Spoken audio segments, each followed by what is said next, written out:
Questa mattina metteremo a confronto due montature scorrevoli,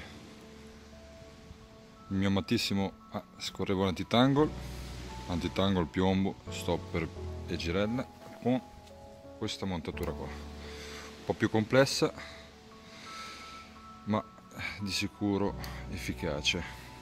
Allora, piombo, stopper o perlina e una perlina più piccola e girella. Questo caso qua è un caso a parte, nel senso che poi andremo a sostituire magari nella prossima battuta questa girella qua con una girella senza moschettone, dove poi andremo a fare un terminale con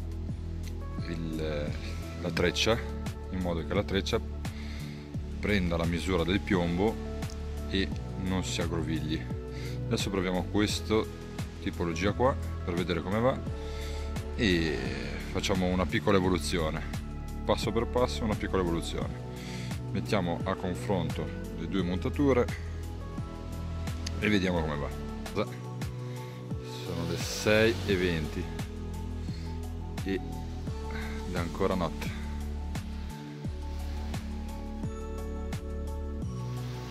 Vediamo dove ci porterà questa nuova battuta di pesca.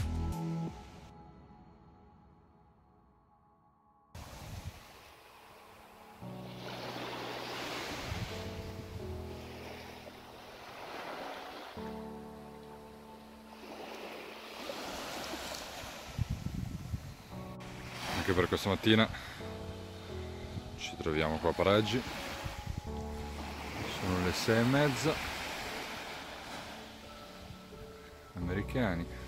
Questa mattina, quando magari siamo un po' distanti dalla nostra postazione base, dove abbiamo la sacca, tutto quanto, creiamo una piccola postazione vicino alle canne, semplicemente per rilanciare subito. Quindi scatola dei vermi, ago. Come vediamo, primo lancio, direi che nessuno ingarbuglio, sta lavorando molto bene.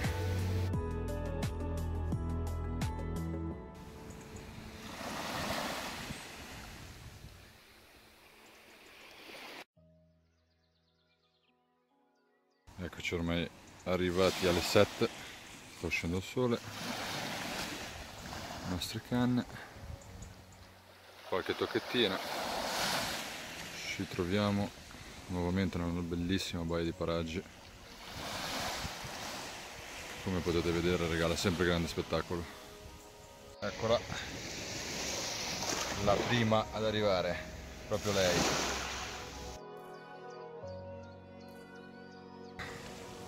Dopo pochi minuti è arrivata anche lei, la regina.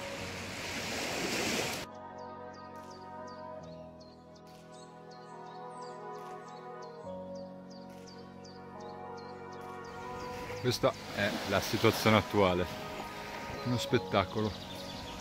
Sono appena passate le 7 e diciamo che questi giorni qua è un po' piovuto, quindi l'acqua è un po' più sporca del solito. Sono decisamente contento, anche se ero scettico all'inizio della montatura. Questa mattina non si fanno aspettare, come vedete. Al solito. Direi che per il momento la montatura perlina sta lavorando ottimamente, anzi è quasi indietro l'antitangle.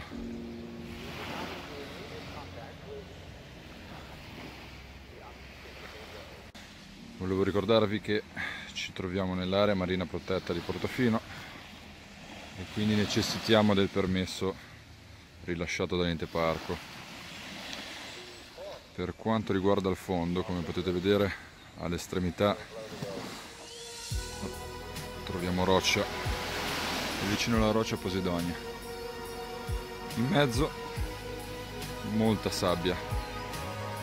Questo è decisamente l'habitat ideale per gli sparidi, che vanno puntualmente a cercarsi da mangiare sia tra le rocce che tra la Posidonia che in mezzo alla sabbia.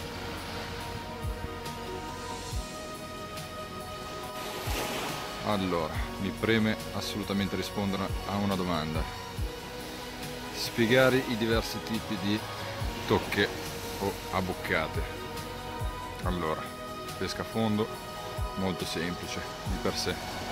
Si lancia, si appoggia la canna, si mette il filo in tensione e si apre la frizione. Quando il pesce mangia, il filo va verso il largo, il pesce va verso il largo, di conseguenza la nostra canna si muove per orizzontale, si muove il cimino. Ci sono vari tipi di tocca.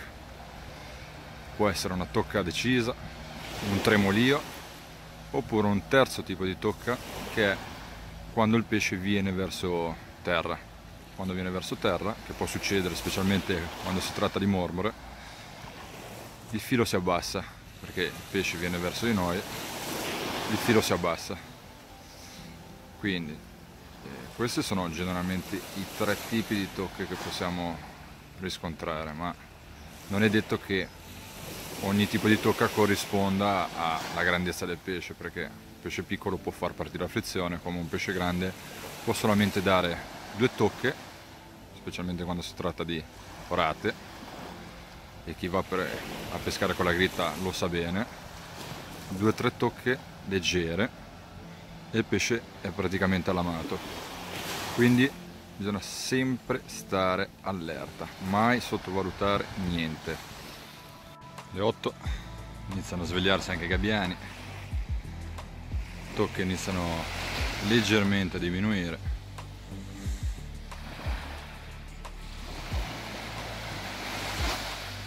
Semplicemente una meraviglia.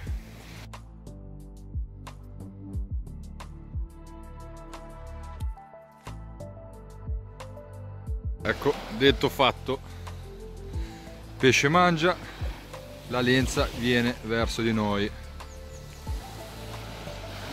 e resta in bando.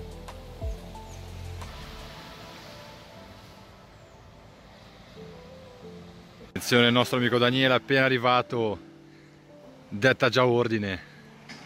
Saraghetto.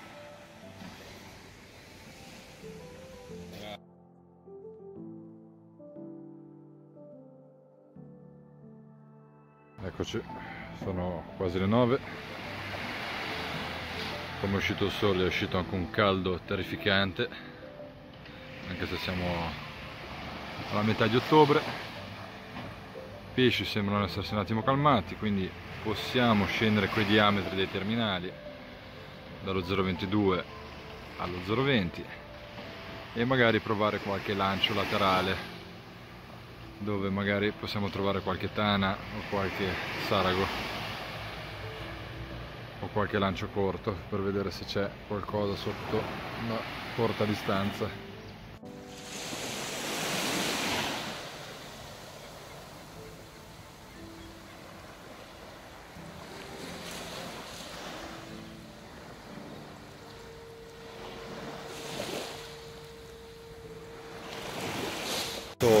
Tiro corto per cambiare, visto che non vedevamo nessuna toccata. 5 secondi di numero, è partita la mormora. 9,5. Pesci sembrano molto vicini a terra, quindi stiamo accorciando tutti i lanci. Massimo ne terremo una lunga per vedere se dovesse mai passare qualcosa a lunga distanza. Però anche se il fondale è molto basso, i pesci restano tutti molto ma molto corti questa mattina. Attenzione, pesce per eccellenza della sabbia, mitico rombo.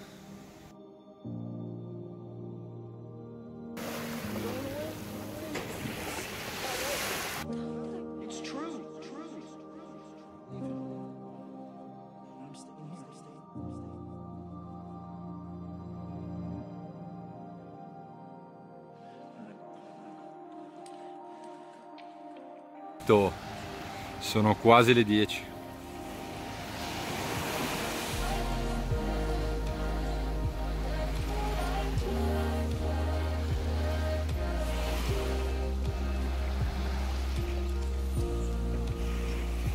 Incredibile giornata dedicata alla pesca a rombo.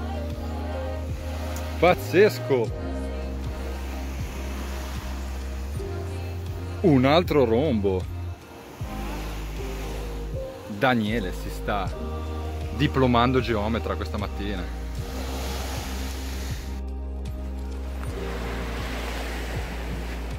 Attenzione Giorgio, potrebbe essere la svolta della mattinata. Vediamo se dopo 2 ore di pesca finalmente riusciamo a tirare su qualcosa di serio. Vediamo Giorgio. Ora.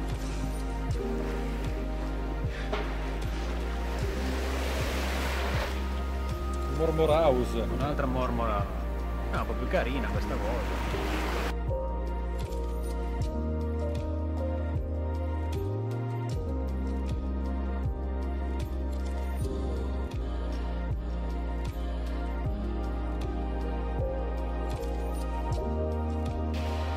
10,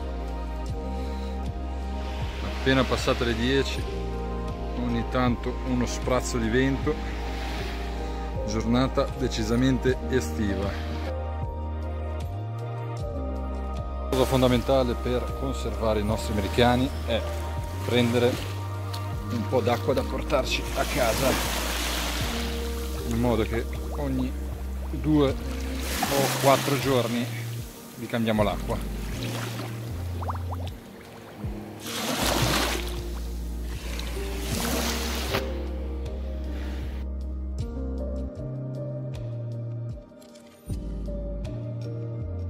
Eccoci, video di chiusura quest'oggi direttamente da casa. Siamo andati via per le 11, abbiamo fatto un paio di ore veramente piacevoli questa mattina. Che dire, montatura con le perline scorrevole, assolutamente approvata e promossa. L'antitag può essere comunque una soluzione validissima, ricordo che comunque qua in Liguria il fondo scende velocemente, quindi di conseguenza non servono piombature o montature particolari per raggiungere distanze notevoli. Rimaniamo sempre sullo scorrevole, più scorrevole si è, meno ingarbugli o comunque confusione durante la fase di abboccata si riesce a trovare. Il pesce trova una cosa che è lineare e di conseguenza riesce a non spaventarsi, riesce a masticare, a tirare, a volte parte, noi lo ferriamo male, non lo ferriamo, recuperiamo alcuni metri e con montature così abbiamo la possibilità comunque che il pesce torni in un secondo momento a mangiare la stessa esca. E che dire, sicuramente una lezione fondamentale di questa battuta è che lo spirito di adattamento è tutto. Non esiste andare a pescare e lanciare distanti, solo lanciare distanti, solo lanciare vicino. Bisogna assolutamente vedere dove mangia il pesce e mettersi in pesca lì. Il pesce questa mattina mangiava a 20-25 metri, cambiamo la piombatura, facciamo una montatura più leggera, nel senso che cambiamo magari il terminale, lo mettiamo più leggero e peschiamo su quei 25 metri. I risultati arrivano perché i pesci sono lì, non sono distanti. Magari possiamo provare a mettere una canna lunga sulla lunga distanza, la lasciamo lì, ma quando abbiamo trovato il punto bacchettiamo lì e il risultato torna. Mi raccomando, ci vediamo alla prossima puntata.